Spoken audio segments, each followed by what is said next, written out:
este Congreso de Justicia Familiar, Retos del Derecho Contemporáneo.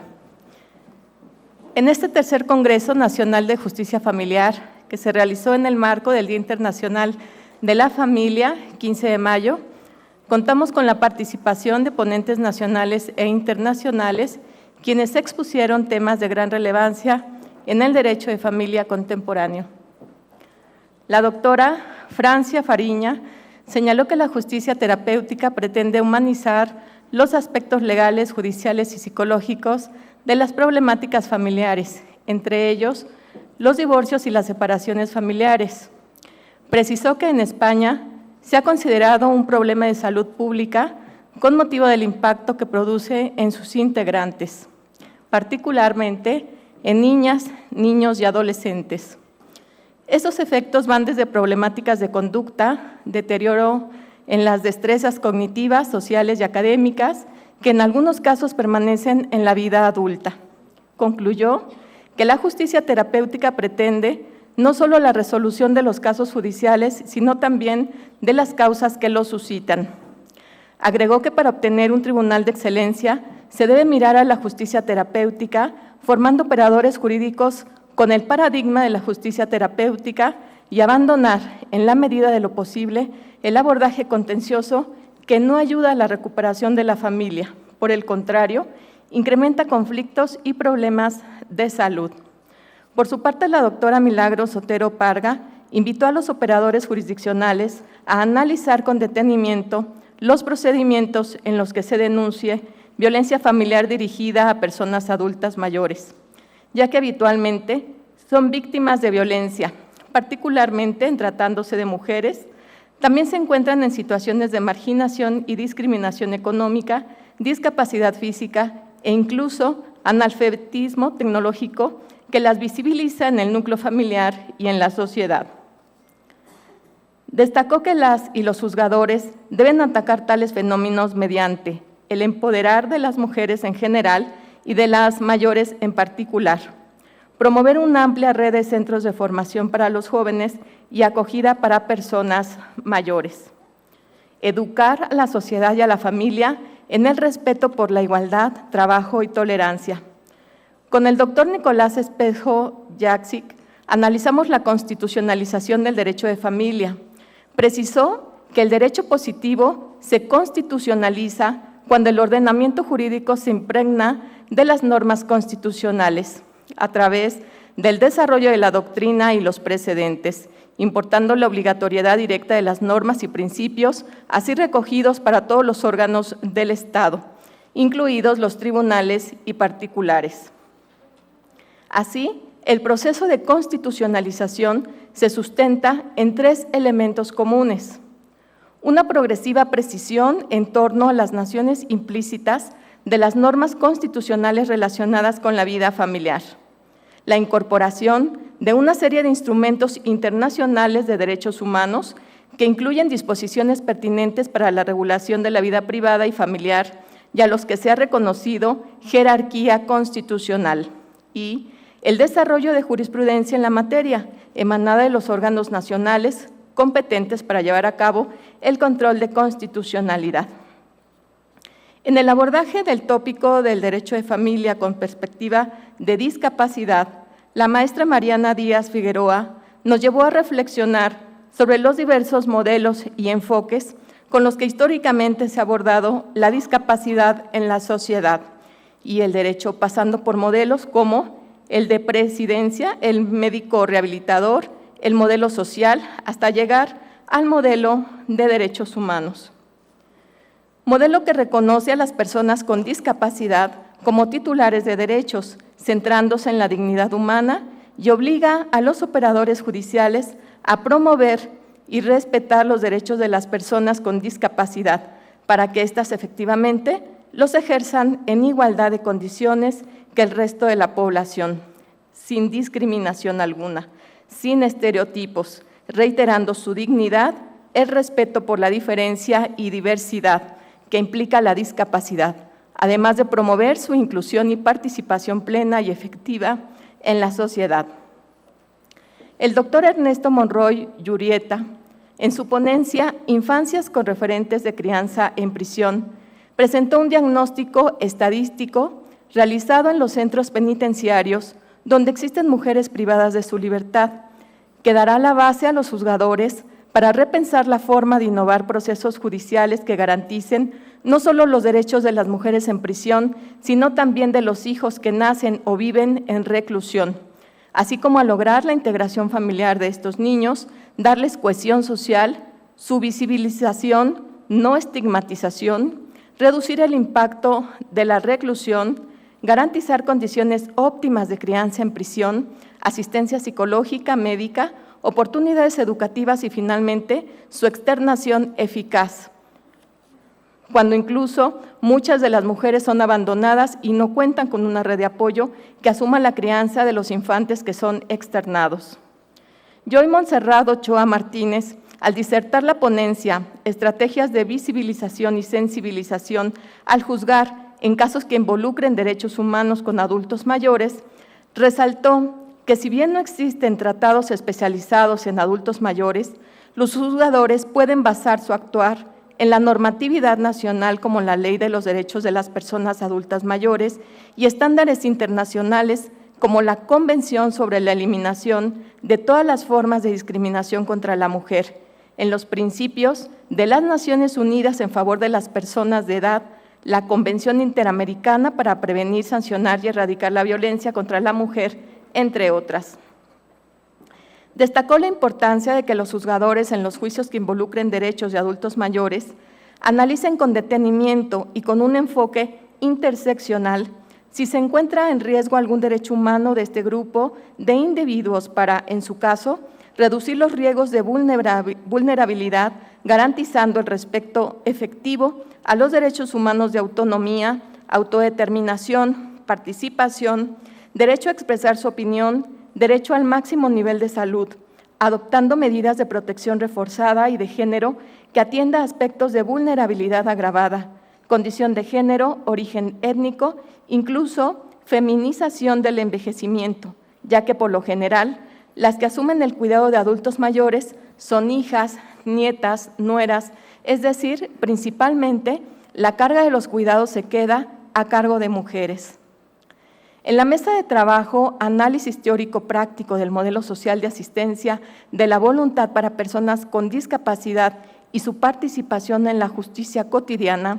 las magistradas y el magistrado, doctora Erika Isela Castillo Vega, doctora Blanca Colmenares Sánchez y maestro Mario Eduardo Navarro Cabral, concluyeron que al ratificar el Estado mexicano en mayo de 2008 la Convención sobre los Derechos de las Personas con Discapacidad, se comprometió a establecer vías que no afecten el estado civil de las personas, pero que salvaguarden los derechos de las personas con discapacidad. En esa virtud, se transitó de un modelo de sustitución a uno de asistencia de la voluntad a través de la designación de apoyos. En el caso del Estado de México, aun cuando nuestra legislación todavía regula el procedimiento especial de declaración de estado de interdicción, que ha sido declarado inconstitucional por la Suprema Corte de Justicia de la Nación y, por ende, inviable su aplicación. En esa virtud, se resaltó la necesidad para las juzgadoras y juzgadores de ejercer facultades de control difuso para inaplicar normas procesales y apartarse de tramitar la designación de apoyos con las normas adjetivas previstas en dicho procedimiento especial.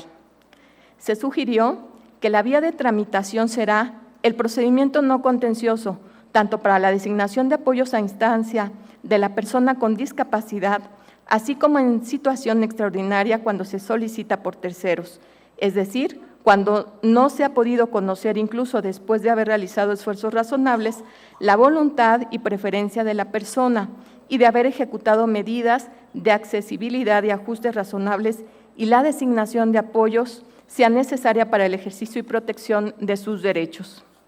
En este último caso, se debe hacer uso del estándar de la mejor interpretación posible de la voluntad y preferencias de la persona, para acercar la decisión a lo que hubiese sido el deseo y voluntad de la persona apoyada, estableciendo límites de actuación a la persona de apoyo, así como límites temporales, ordenando la supervisión constante para que se cumplan con los fines de la designación de apoyo respectivo.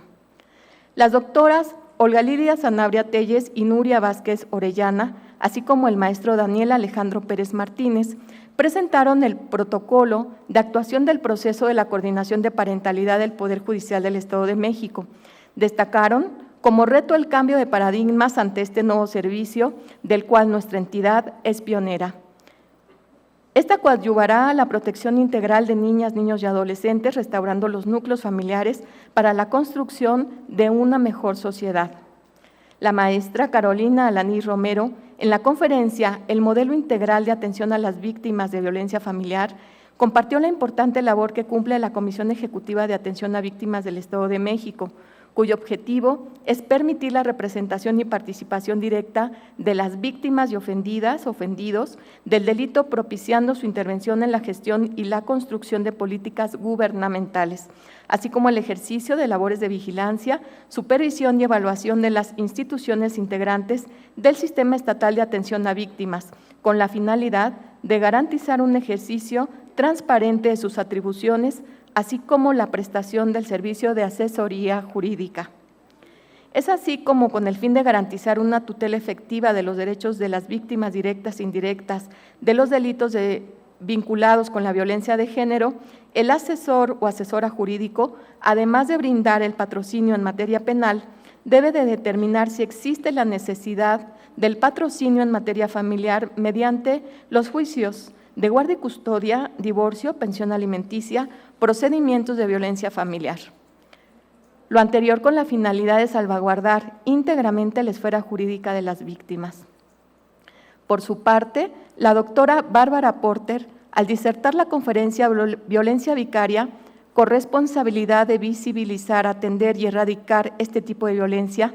destacó que las mujeres víctimas de violencia, en su búsqueda por seguridad y justicia, reciben un trato discriminatorio por parte de instituciones y de la misma sociedad, minimizando algún tipo de maltrato, ya sea psicológico, económico, físico o sexual,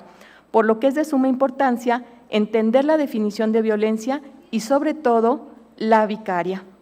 Precisó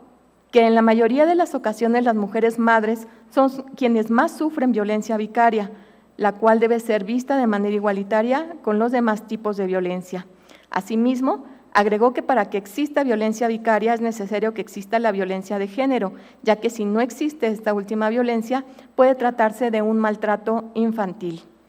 Resaltó la importancia de visualizar la violencia no solo desde las ciencias sociales, sino desde diversos ámbitos como el social y el médico.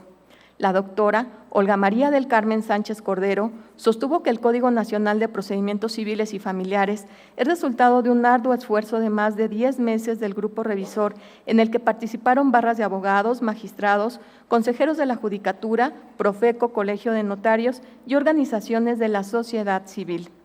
En este ordenamiento se retoman como ejes rectores la protección de derechos humanos, el acogimiento de las convenciones internacionales, la innovación de medidas de protección, la aplicación de la metodología de perspectiva de género para el proceso. Además, se privilegia la oralidad, el juicio electrónico y el juicio en línea, incluso el desahogo de pruebas a distancia y, en general, la implementación de las nuevas tecnologías en la justicia.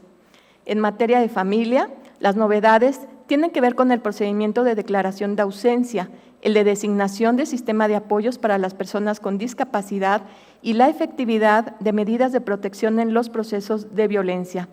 Además, se recogen herramientas para materializar el mandato de justicia pronta y expedita, tales como evitar el reenvío en apelaciones, en modo que las salas asuman competencia plena para resolver el fondo, el juicio oral sumario, que contempla una modalidad más breve para tramitar procedimientos que más aquejen a los tribunales y privilegiar el uso de medios electrónicos para las notificaciones, incluso en la reconvención.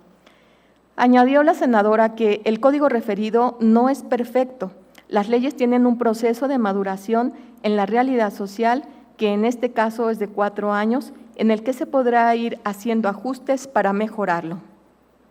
Nuestro magistrado presidente comprometió a los operadores judiciales a hacer un laboratorio de aplicación del Código Nacional, a sumar esfuerzos para evaluar dicho ordenamiento y retroalimentar a los legisladores sobre la manera en que puede mejorarse.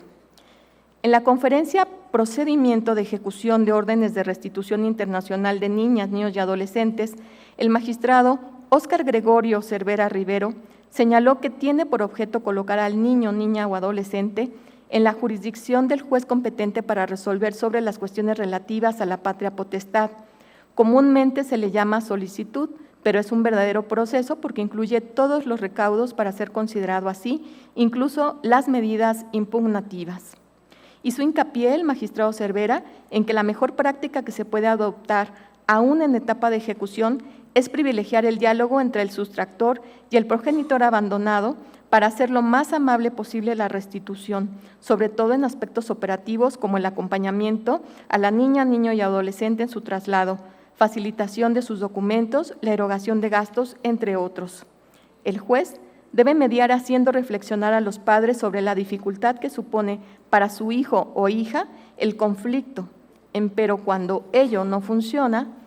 debemos aplicar estrictamente la disposición normativa, incluso la fuerza pública como último medio, ya que los convenios internacionales se vuelven papel mojado cuando se somete la obligatoriedad de sus disposiciones a la voluntad de una persona.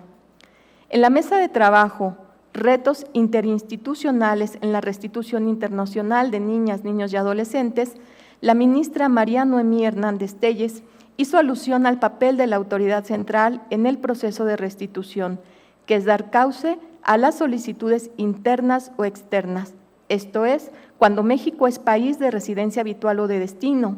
También recalcó que es el juez quien tiene la carga de resolver y dirigir el proceso, así como la cooperación de la Secretaría de Relaciones Exteriores está determinada por las convenciones sobre restitución internacional, la del Sistema Interamericano y la del Sistema Universal, y limitada solo a aspectos civiles de la sustracción. Apuntó que la Secretaría hace mucho más que solo expedir pasaportes. Por su parte, la jueza María de Lourdes Hernández Garduño adujo que la cooperación entre instituciones es muy importante para lograr el éxito del trámite de restitución internacional, señalando que el papel protagónico debe ser siempre el del niño, niña y adolescente, privilegiando su opinión y generando las condiciones necesarias para que participe en un asunto tan delicado. Indicó que la diligencia de escucha tiene una complicación adicional al tratarse de un asunto tan delicado y que los operadores jurídicos requieren de una capacitación y sensibilización aún mayor sobre estos temas. El magistrado Sergio Valls resaltó la importancia y los beneficios de la mediación en todos los procesos, no solo en la restitución internacional de niñas, niños y adolescentes. Acotó que es el juez quien debe dar intervención a los mediadores, de modo que si el juzgador no estuviera convencido de la eficacia de los medios alternos, probablemente no se tendrían los resultados alcanzados. 40% de los procesos de restitución han sido solucionados a través de la mediación, donde no solo se ventila lo relativo a la estancia del niño, niña o adolescente, sino también los aspectos importantes para su desarrollo. Además, recalcó que el uso de las tecnologías de la información ha facilitado el trabajo de los mediadores y los ha acercado a los justiciables, no solo como una forma alterna de solucionar el conflicto, sino también como contención emocional. En su intervención, Claudia Sierra Martínez resaltó que los principales retos de este proceso tienen que ver con la calidad de las personas, ya que la gran mayoría sabe que la sustracción de niñas, niños y adolescentes y su traslado a otro país es una conducta ilícita, de modo que el papel de los asesores que tienen conocimiento en estas conductas debería enfocarse en indicar a los involucrados las consecuencias negativas de dicha acción. También destacó la implementación de las nuevas tecnologías para el intercambio de información entre autoridades y con los involucrados. En la conferencia Restitución de los derechos vulnerados de niñas, niños y adolescentes en los procedimientos y la intervención de la Procuraduría, en la que participaron la maestra Cristel Yunuen Poza Serrano, hoy integrante del Consejo de la Judicatura de la entidad, y la licenciada Laura Karina Ramírez Jiménez, procuradora de protección de niñas, niños y adolescentes y la familia del sistema DIF Hidalgo, precisaron que el sistema de protección de la infancia y adolescentes somos todos, no solo jueces, sino todas las autoridades, Por tanto, se deben restituir derechos desde el primer contacto con niñas, niños y adolescentes, y regularmente ese primer contacto es con las Procuradurías de Defensa de la Infancia y Adolescencia. Las Procuradurías se vuelven los abogados de los niños en coadyuvancia y suplencia, ya que los jueces lo piden o porque se advierte la necesidad de garantizar el derecho de representación jurídica. Las Procuradurías de Protección de Niñas, Niños y Adolescentes tienen por objeto proteger y garantizar la representación de las niñas, niños y adolescentes, así como medidas especiales o urgentes de protección. Este derecho debe partir de la idea de que los niños, niñas y adolescentes son titulares de derechos y estos derechos son independientes a los que tienen quienes ejercen la patria potestad. Su representación jurídica es un derecho y es distinta de la de los adultos que lo rodean. La representación de las Procuradurías de Protección de Niñas, Niños y Adolescentes puede ser en suplencia, cuando no hay quien represente, o bien cuando la representación es deficiente, o bien en coadyuvanza, que consiste en una mirada especializada para garantizar que la participación de niñas, niños y adolescentes sea adecuada en los procesos en los que participa. La restitución de derechos supone siempre una vulneración. Sin embargo, esto es siempre distinto en modo y en gravedad. A veces no llega a plan de restitución o medidas de protección, pero siempre debe hacerse algo. Finalmente, la magistrada Patricia Lucía Martínez Esparza y los magistrados Pastor García Gómez y Marco Antonio Díaz Rodríguez presentaron el Cuaderno de Buenas Prácticas en Materia Familiar 2023, fruto de las reuniones mensuales que se celebraron durante más de un año por las y los magistrados familiares del Estado de México, construido a partir de un ejercicio didáctico en el que todos participaron, trabajo en el que únicamente se encuentran aquellos temas en los que se logró voto mayoritario o voto unánime. Se trata de un ejercicio intelectivo que refleja la visión de los tribunales de apelación en materia familiar, que no pretende ser instrumento vinculante para el juez o jueza, sino más bien se aspira a que este trabajo se constituya en una herramienta orientadora que le permita dilucidar dudas jurídicas, así como unificar criterios ante el avistamiento de pronunciamientos divergentes por parte de juezas y jueces de primera instancia frente a cuestiones jurídicas semejantes. El Cuaderno de Buenas Prácticas refleja no solo el intercambio de conocimiento experticial que tienen los magistrados y magistradas en este tribunal en el derecho familiar, sino también expresar la convicción de cada uno de ellos para atender con sensibilidad los problemas que presentan dificultades para la familia, entendida como una institución amplia y diversa de connotación sociológica que exige una tutela exhaustiva e integral para todos los miembros, en especial niñas, niños y adolescentes, personas con discapacidad, mujeres y adultos mayores. La magistrada Patricia en esta ocasión disertó sobre la posibilidad que el deudor alimentario evada su obligación alimentaria en aquellos casos en que ésta haya sido cumplida por un tercero, así como sobre la procedencia del recurso de apelación en contra de las resoluciones que ordenen medidas de protección. Por su parte, el magistrado Pastor abordó la regulación del Código Civil en materia de concubinato, si está de acuerdo o no con múltiples relaciones de pareja que actualmente se observan en la sociedad, si para su configuración importa que la pareja sea del mismo sexo, su coexistencia con el matrimonio civil, así como, en materia de sucesión legítima, puede ser heredera la esposa y la concubina. Finalmente, si la temporalidad del concubinato en cuanto a su inicio y permanencia debe o no ser precisa la acreditación o puede considerarse en un periodo aproximado. En su intervención, el magistrado Marco Antonio compartió cuál es el recurso procedente en contra del auto que no admite una denuncia de juicio sucesorio, así como si en tratándose del divorcio incausado, si es procedente o no la disolución del vínculo matrimonial sin celebrar la segunda audiencia de avenencia. Es cuanto. Muchas gracias, doctora Astrid. La invitamos a tomar asiento y escuchemos ahora el mensaje y la declaratoria de clausura de los trabajos del tercer Congreso de Justicia Familiar, Retos del Derecho de Familia Contemporáneo, a cargo del consejero de la Judicatura del Poder Judicial del Estado de México, magistrado doctor Raúl Aarón Romero Ortega.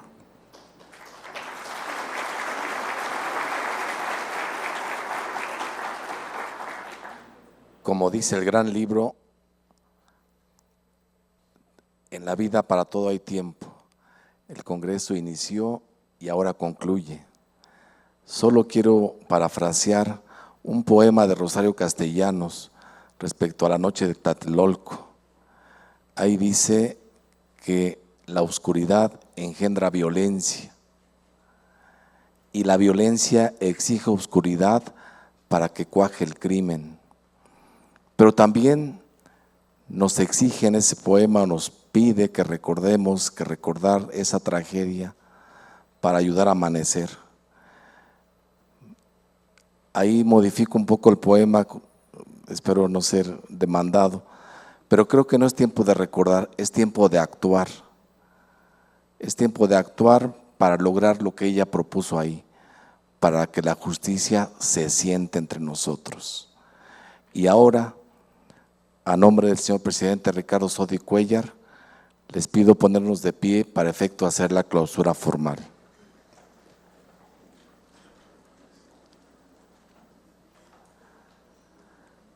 Siendo las 16:36 del día miércoles 17 de mayo de 2023, declaro formalmente clausuradas las actividades del tercer Congreso de Justicia Familiar, Retos del Derecho de Familia Contemporáneo, con la firme convicción de que los trabajos que aquí se lograron serán materia útil para abonar en pro de la justicia familiar aquí y en todo nuestro territorio nacional. Muchas gracias.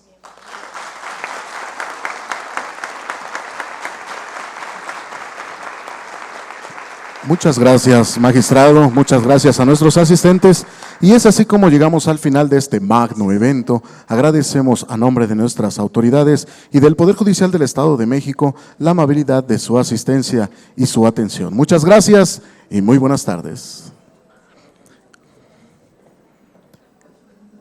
Invitamos a nuestros amigos jueces a que nos hagan favor de regalarnos una fotografía posando con el consejero Raúl Arón. Si son tan amables, por favor, de este lado del escenario.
Gracias.